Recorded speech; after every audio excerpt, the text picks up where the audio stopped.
So if I asked you about art, you'd probably give me the skinny on every art book ever written. Michelangelo. I know a lot about him. Life's work, political aspirations, him and the Pope, sexual orientation, the whole works, right? I bet you can't tell me what it smells like in the Sistine Chapel. You never actually stood there and looked up at that beautiful ceiling. 영화 굿윌 헌팅에서 나온 대화입니다. 시스나 성당 천장 벽화는 인류의 걸작이라도 과언이 아니죠. 영화에서 숀 맥과이어 교수는 주인공 천재 윌 헌팅에게 시스나 성당의 내용을 모를 거라 하셨는데요. 사실 고개를 치켜들고 천장만 바라보는 엄청난 인파가 더 놀랍죠. 시스나 성당 천장 벽화는 교황 율리오 2세가 1508년에 미켈란젤로에게 의뢰한 작품입니다. 33살의 미켈란젤로가 400제곱미터, 무려 약 140평이나 되는 천장에 1512년까지 단 4년이 차마 안 되어서 완성한 걸작이고요. 미켈란젤로가 처음에 작품 의뢰를 거절했다는 건 많이 알려진 사실입니다. 미켈란젤로는 이때까지 피에타와 다비드를 만든 유명한 조각가였습니다.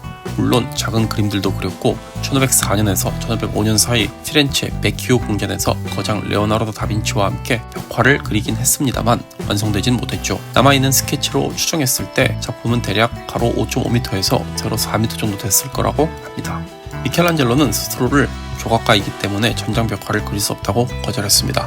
하지만 교황의 간곡한 요청으로 1508년 말부터 그림을 그리기 시작했습니다. 교회에서 작품의 내용을 다 정해줬습니다만 여전히 이렇게 큰 벽화를 천장에 그리는데 자신이 없었던 미켈란젤로는 자신의 신앙심에 따라 불완전한 실력으로 하나님을 그릴 수 없다고 생각해서 우선 내용에 하나님이 없는 부분인 술에 취한 노아 장면부터 먼저 그리기 시작해 나갔습니다. 즉 벽화를 그리면서 실력을 키우겠다는 계획이었던 거죠. 그렇게 약 1년쯤 흘러 1510년 9월 어느 날 작품을 어느 정도 완성해 갈 때쯤 미켈란젤로의 조수로부터 아주 충격적인 보고를 받았으니 술에 취한 노아 부분에서 버럭게 변색이 일어나고 있다는 겁니다.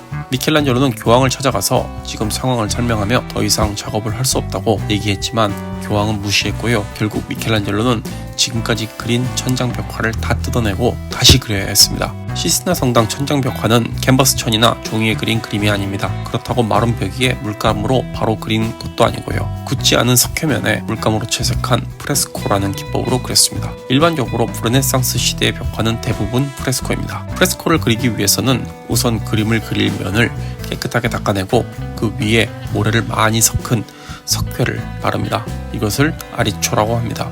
작품의 스케치가 완성되면 실제 작품 크기의 드로잉을 종이에 그리고 일과 시간 내에 그릴 수 있는 분량을 나눕니다. 이것을 조르나타라고 합니다. 조르나타는 이탈리아로 하루 일과라는 뜻입니다.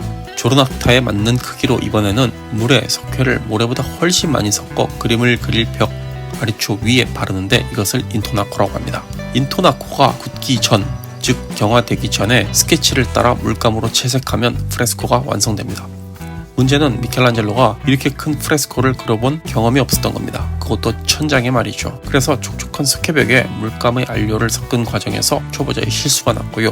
거기서 곰팡이가 폈던 겁니다. 결국 미켈란젤로는 그동안 그렸던 모든 인토나코를 다 뜯어내고 다시 그렸고요. 교황은 빨리 그리라고 독촉을 해댔습니다. 교황의 독촉에 급하게 그리면서 그만 몇몇 인토나코의 판이 바탕 아리초에 제대로 붙지 않은 상태로 작품은 완성됐습니다. 1797년 어느 날 로마의 폭탄 창고가 폭발하면서 그 진동으로 술에 취한 노아 부분의 구석 이누디 부분의 인토나코가 떨어졌습니다. 약 20m 높이에서 떨어져서 그 파편은 가루가 되어버렸고요. 결국 당시 기술로 복원을 할 수 있는 거라고는 석회를 바르는 게 전부였습니다. 최근에 시스나 성당 천장 벽화 전체를 엑스레이로 검사를 했다고 합니다. 그런데 인토나코와 아리초가 붙은 부분의 상태가 많이 안 좋은가 봅니다. 매년 시스나 성당 천장 벽화를 보러 찾는 600만 명이 넘는 관객들이 쿵쿵거리는 발 진동으로 천장 벽화는 조금씩 균열이 생기고 있다고 하네요. 어찌됐든 미켈란젤로는 작업을 다 다시 해야 했지만 시간 내에 천장 벽화를 완성했고요. 그동안 실력도 범접할 수 없을 만큼 늘어서 제일 마지막에 그린 하나님은 단 하루 만에 완성했다고 합니다.